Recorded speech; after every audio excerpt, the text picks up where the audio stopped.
Hello नमस्कार दोस्तों, प्रस्तुत है हम आज के अपने डेली करंट अफेयर के साथ। आज डेट है 20 जुलाई 2023। 20 जुलाई 2023 के डेली करंट अफेयर्स के जितने भी क्वेश्चन बनेंगे सारे डिस्कस करेंगे। हमारे चैनल का नाम है स्टडी गुरुकुल 2.5 मिलियन। तो प्लीज अगर आप लोगों ने इसे सब्सक्राइब नहीं किया तो इस चैनल पर जाकर इसे सब्सक्राइब करें, फ्री पीडीएफ डाउनलोड करें, नीचे डिस्क्रिप्शन में इसका लिंक दिया गया है। और इसके साथ करंट अफेयर के साथ हम G20 का भी डिस्कस करेंगे। तो चलिए देखते हैं कि पहला क्वेश्चन हमारा कौन सा लगा हुआ है। पहला क्वेश्चन है हमारा कि ऑस्ट्रेलिया के किस शहर में कॉमनवेल्थ गेम्स 2026 की मेजबानी न करने का फैसला किया है। तो किसने किया है? ऑस्ट्रेलिया ने किया है। कहाँ पर होने थे? विक्टोरिया में होने थे। तो इसने अब क्या किया है कि कॉमनवेल्थ गेम्स 2026 की मेजबानी न करने का फैसला किया है। अब देखते हैं हम क्यों किया है। इस आयोजन में खर्च की जो कीमत है वह लगभग 7 अरब ऑस्ट्रेलियाई डॉलर होने के कारण यह इसमें तैयार नहीं हुआ है। बात है कॉमनवेल्थ की, तो कॉमनवेल्थ की अगर स्थापना देखी जाए तो कब हुई थी? 1926 में कॉमनवेल्थ की स्थापना हुई थी। मुख्यालय इसका कहाँ है? अगर मुख्यालय पूछा जाए तो इसका मुख्यालय है लंदन, यूके में। ठीक है। और सदस्य संख्या पूछी जाए कॉमनवेल्थ की तो कितनी है? 54 है। और 54वीं वाली कंट्री कौन सी जुड़ी है इसमें? तो मालदीव है, मालदीव। चलिए नेक्स्ट क्वेश्चन देखेंगे। अगला क्वेश्चन है कि कांग्रेस नेता ओमान चांडी जी का निधन हो गया है, वह किस राज्य के पूर्व मुख्यमंत्री थे? तो इसका सही जवाब क्या है? सही जवाब है ऑप्शन डी, वह केरल के पूर्व मुख्यमंत्री थे। अभी देखेंगे कि हाल ही में कुछ निधन हुए हैं, उनके बारे में भी चर्चा कर लेते हैं। देखिए, प्रख्यात गणितज्ञ जिनका अभी हाल ही में निधन हुआ उनका नाम है डॉक्टर मंगला नार्लिकर। मराठी अभिनेता रविंद्र महाजनी का भी हाल ही में निधन हुआ है। फुटबॉल खिलाड़ी जिसका नाम है लुइस सुआरेज, जिनका अभी हाल ही में निधन हुआ है। बास्केटबॉल खिलाड़ी थी निक्की मैकके पेंसन, इनका अभी हाल ही में निधन हुआ है। प्रसिद्ध चित्रकार और मूर्तिकार नंबूदरी का भी अभी हाल ही में निधन हुआ है। ऑस्कर विजेता अभिनेता कौन थे? एलन आर्किन, जिनका अभी हाल ही में निधन हुआ है। पंजाब के पूर्व डिप्टी स्पीकर वीर देवेंद्र सिंह का भी निधन हो गया है। प्रसिद्ध वैज्ञानिक जिनका नाम है जैन बेनिस्टर गुडेना का भी अभी हाल ही में निधन हुआ है। अब देखते हैं केरल के बारे में जानकारी। देखिए, केरल की स्थापना कब हुई? केरल की स्थापना 1 नवंबर 1956 में हुई। अगर इसकी कैपिटल पूछी जाए तो केरल की कैपिटल क्या होती है? तिरुवनंतपुरम है। गवर्नर पूछे जाए तो आरिफ मोहम्मद खान है। मुख्यमंत्री कौन है? पिनरई विजयन यहाँ के मुख्यमंत्री हैं। अभी हाल ही में केरल द्वारा जल बजट पेश करने वाला देश का पहला राज्य बना है। शिक्षा मंत्रालय के अनुसार केरल में साक्षरता दर सबसे अधिक अर्थात 94% है। ये रहा केरल, है ना। मैप में भी देख लेते हैं, केरल यह रहा। इसकी सीमा कर्नाटक और तमिलनाडु से लगती। अगला क्वेश्चन है हमारा कि नीति आयोग के एक्सपोर्ट प्रीपेयर्डनेस इंडेक्स 2022 में किस राज्य ने प्रथम स्थान हासिल किया है? सही जवाब है इसका ऑप्शन बी, तमिलनाडु राज्य ने हासिल किया है। अच्छा, अब आगे देखेंगे कि नीति आयोग के निर्यात तैयारी सूचकांक 2022 में महाराष्ट्र और गुजरात को पीछे छोड़कर तमिलनाडु शीर्ष स्थान पर है। सूचकांक का उद्देश्य देखा जाए तो राज्यों की निर्यात क्षमता और प्रदर्शन के लिहाज से उनकी तैयारी का आकलन करना है। यह सूचकांक का तीसरा संस्करण था जिसमें तमिलनाडु ने पहला स्थान हासिल किया है, महाराष्ट्र का दूसरा स्थान है और कर्नाटक का इसमें तीसरा स्थान है। बात आई है नीति आयोग की, तो कल भी हमने इसको डिस्कस किया था, आज भी देख लेते हैं कि नीति का फुल फॉर्म क्या होता है। National institution for transforming India. अगर इसका मुख्यालय पूछा जाए तो मुख्यालय कहाँ है? मुख्यालय इसका नई दिल्ली में है। और इसके उपाध्यक्ष कौन है? सुमन के बेरी हैं। अध्यक्ष कौन होते हैं? प्रधानमंत्री तो नरेंद्र मोदी होंगे। अगर सीईओ पूछा जाए तो कौन है? परमेश्वरन अय्यर हैं। अगला क्वेश्चन देखेंगे। अगला क्वेश्चन है कि केंद्रीय पंजीयक सहारा रिफंड पोर्टल किस मंत्रालय द्वारा लॉन्च किया गया है? इसका सही जवाब है ऑप्शन बी, सहकारिता मंत्रालय द्वारा। इसके मंत्री कौन है? तो अमित शाह इसके मंत्री हैं।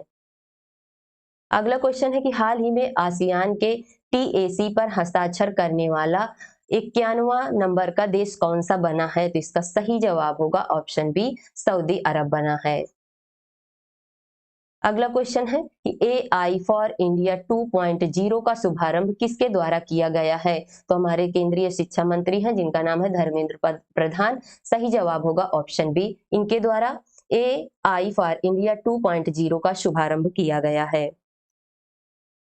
नेक्स्ट क्वेश्चन है कि मीथेन लिक्विड ऑक्सीजन से पहली बार रॉकेट किस देश में लॉन्च किया गया है? सही जवाब होगा ऑप्शन बी, चीन के द्वारा इसको लॉन्च किया गया है। अब बात आई है चीन की, तो चीन की कैपिटल क्या होती है? बीजिंग। करेंसी पूछी जाए तो रेनमिनबी है। प्रेसिडेंट कौन है? शी जिनपिंग है। रॉकेट के बारे में जानकारी देखेंगे कि रॉकेट का नाम क्या है, तो रॉकेट का नाम है जूके 2 जूके 2 तरल ऑक्सीजन और मीथेन द्वारा संचालित एक मध्यम आकार का तरल ईंधन वाला रॉकेट है। इस रॉकेट को जीवकोन सैटेलाइट लॉन्च सेंटर से प्रक्षेपित किया गया है। इसका उड़ान परीक्षण किया गया है। अगला क्वेश्चन देखेंगे। अगला क्वेश्चन है कि चांगवोन में आयोजित ISSF वर्ल्ड जूनियर निशानेबाजी चैंपियनशिप में अभिनव साव और गौतमी भनोट की भारतीय जोड़ी ने कौन सा मेडल जीता है? तो सही जवाब होगा इसका ऑप्शन ए, गोल्ड मेडल जीता है। बात है ISSF की, तो इसका फुल फॉर्म होगा इंटरनेशनल शूटिंग स्पोर्ट फेडरेशन।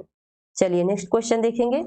अगला क्वेश्चन है कि हाल ही में किस देश के रक्षा मंत्री, जिनका नाम है जॉर्ज एनरिक तायाना, 4 दिवसीय भारत की यात्रा पर आए हैं? तो कहाँ के हैं? सही जवाब है ऑप्शन बी, अर्जेंटीना। अर्जेंटीना की कैपिटल पूछी जाए तो क्या है? ब्यूनस आयर्स यहाँ की कैपिटल है, और ये है यहाँ के रक्षा मंत्री जॉर्ज एनरिक तायाना। अगला क्वेश्चन है कि हाल ही में किसने अ फूल्स जर्नी नामक पुस्तक लिखी है? तो किसके द्वारा लिखी गई है? सही जवाब है ऑप्शन सी, सारिका भारद्वाज के द्वारा लिखी गई है अ फूल्स जर्नी पुस्तक। आगे देखेंगे कि सुधा पै एंड सज्जन कुमार ने Maya Modi Azad Dalit politics in the time of Hindutva पुस्तक लिखी है। एस हुसैन जैदी ने RAW हिटमैन नामक पुस्तक लिखी है। रूपा पाई ने द योग सूत्र फॉर चिल्ड्रन नामक पुस्तक लिखी है। अगला क्वेश्चन है हमारा कि हाल ही में महाराष्ट्र में कहां पर PM मित्रा टेक्सटाइल पार्क शुरू किया गया है? कहां किया गया? इसका सही जवाब है ऑप्शन बी, अमरावती में किया गया है। इसके बारे में देखेंगे कि महाराष्ट्र के मुख्यमंत्री एकनाथ शिंदे ने अमरावती में PM mega integrated textile region and appear park PM Mitra park का वर्चुअल उद्घाटन किया है। उद्देश्य क्या है? उच्च गुणवत्ता वाले औद्योगिक बुनियादी ढांचे का विकास करना। इसमें लगभग 2 लाख लोगों को रोजगार मिलेगा। PM मित्र पार्क में रुचि रखने वाले निवेशकों के साथ MOU पर हस्ताक्षर भी किए गए हैं, और ये है वहां के मुख्यमंत्री एकनाथ शिंदे। अगला क्वेश्चन है हमारा कि हाल ही में जो बाइडेन ने किस भारतीय अमेरिकी को राष्ट्रपति की निर्यात परिषद में नियुक्त किया गया है? किसे नियुक्त किया गया है? इनका सही जवाब होगा ऑप्शन सी, समीना सिंह को। कुछ नियुक्तियां भी देख लेते हैं कि जैसे यूपी विद्युत नियामक आयोग का अध्यक्ष अरविंद कुमार को नियुक्त किया गया है। चंद्रयान 3 मिशन के डायरेक्टर कौन बनाए गए हैं? P वीर मुथुवेल हैं। ITC लिमिटेड के चेयरमैन और प्रबंध निदेशक संजीव पुरी को नियुक्त किया गया है। माइक्रोसॉफ्ट इंडिया की प्रबंध निदेशक इरिना घोष बनी हैं। नेक्स्ट क्वेश्चन है कि हाल ही में कहां पर चाचिन ग्राजिंग उत्सव मनाया गया है? तो कहां पर मनाया गया है? सही जवाब है ऑप्शन बी, अरुणाचल प्रदेश में चाचिन ग्राजिंग उत्सव मनाया गया है। और अरुणाचल प्रदेश की अगर कैपिटल पूछी जाए तो ईटानगर है। CM यहाँ के पेमा खंडू हैं। साथ में देखेंगे कि अरुणाचल प्रदेश में बिहू कुहू उत्सव मनाया जाता है। इसके साथ भारतीय सेना द्वारा बुलंद भारत अभ्यास भी कहाँ पर? अरुणाचल प्रदेश में किया गया है। ये जो चाचिन गार्जिंग उत्सव है अरुणाचल प्रदेश के बुमला दर्रे के पास तवांग क्षेत्र में स्थानीय चरवाहों द्वारा किया गया है। इस कार्यक्रम में मोनपा संस्कृत की झांकी का प्रदर्शन भी किया गया है। इस कार्यक्रम में आस पड़ोस के गांवों से लगभग 100 चरवाहे और उनके याक झुंड शामिल हुए थे। कुछ प्रमुख महोत्सव देख लेते हैं, जैसे सरहुल त्योहार कहाँ मनाया जाता है? झारखंड में मनाया जाता है। गुड्डी पर्व और खंडोबा महोत्सव महाराष्ट्र का है। वांचुआ महोत्सव और बिहू पर्व असम से संबंधित है। ट्यूलिप फेस्टिवल कहाँ मनाया जाता है? तो जम्मू कश्मीर में मनाया जाता है। गणगौर महोत्सव और पुष्कर मेला कहाँ से संबंधित है? राजस्थान राज्य से संबंधित है। उत्तरायण तथा रण महोत्सव कहाँ का है? तो गुजरात से संबंधित है। हार्नबिल महोत्सव सबसे इंपॉर्टेंट है, कहाँ मनाया जाता है? नागालैंड का है। पोंगल त्योहार ये कहां से संबंधित है? तो तमिलनाडु से संबंधित है। अगला क्वेश्चन है कि हाल ही में किसने नई दिल्ली में ड्रग्स तस्करी और राष्ट्रीय सुरक्षा पर क्षेत्रीय सम्मेलन की अध्यक्षता की है? किसके द्वारा किया गया है? तो गृह मंत्री अमित शाह के द्वारा यह किया गया है। अगला क्वेश्चन है हमारा कि हाल ही में बिम्स्टेक के विदेश मंत्रियों की बैठक कहाँ शुरू हुई है? तो इसका सही जवाब होगा ऑप्शन बी, बैंकॉक में शुरू की गई है। अब देखेंगे बिम्स्टेक। बिम्स्टेक का फुल फॉर्म होता है Bay of Bengal initiative for multi sectoral. BIMSTEC इसका फुल फॉर्म है। आगे देखेंगे कि यह एक टेक्निकल एंड इकोनॉमिक कोऑपरेशन है। अच्छा, बिम्स्टेक की स्थापना पूछी जाए तो 1997 में हुई थी। मुख्यालय इसका कहाँ है? मुख्यालय इसका ढाका में है। और सदस्य देश कितने हैं इसमें बिम्स्टेक के? तो 7 सदस्य देश हैं। ठीक, कौन कौन से हैं? तो जैसे हो गया भारत, बांग्लादेश हो गया, और नेपाल नेपाल हो गया, भूटान हो गया, और म्यांमार, श्रीलंका और थाईलैंड। ठीक है, थाईलैंड शामिल है। महासचिव अगर पूछे जाए तो इसके वर्तमान में तेंजिन लेकफेल इसके महासचिव हैं। उद्देश्य इसका क्या है बिम्स्टेक का? तो आपसी व्यापार, सांस्कृतिक, तकनीकी, आर्थिक विकास को आगे बढ़ाया जाए। इसी के साथ हमने क्लास शुरू करने से पहले कहा था कि G20 के बारे में भी डिस्कस करेंगे, तो उसको भी देख लेते हैं। देखिए, G20 के बारे में देखेंगे कि G20 की स्थापना कब हुई थी? 26 सितंबर 1999 में इसकी स्थापना हुई थी। सदस्य पूछे जाए तो कितने हैं? 19 देश हैं, और इसमें एक यूरोपियन यूनियन भी शामिल है। इसका उद्देश्य क्या था? किस उद्देश्य से इसकी स्थापना की गई थी या इस समूह में शामिल हुए थे? तो उद्देश्य था इसका कि अंतरराष्ट्रीय वित्तीय स्थिरता और सतत आर्थिक विकास को बढ़ावा देना। अगर पूछा जाए G20 का पहला सम्मेलन कब हुआ था? तो 2008 में वाशिंगटन, अमेरिका में आयोजित किया गया था। पूछा जाए कि 2022 का सम्मेलन कहाँ हुआ? तो 2022 का सम्मेलन इंडोनेशिया में हुआ। इसके साथ पूछ लिया जाए कि 2023 का सम्मेलन और इसकी अध्यक्षता किसके द्वारा की गई है G20 की? तो भारत के द्वारा की गई है।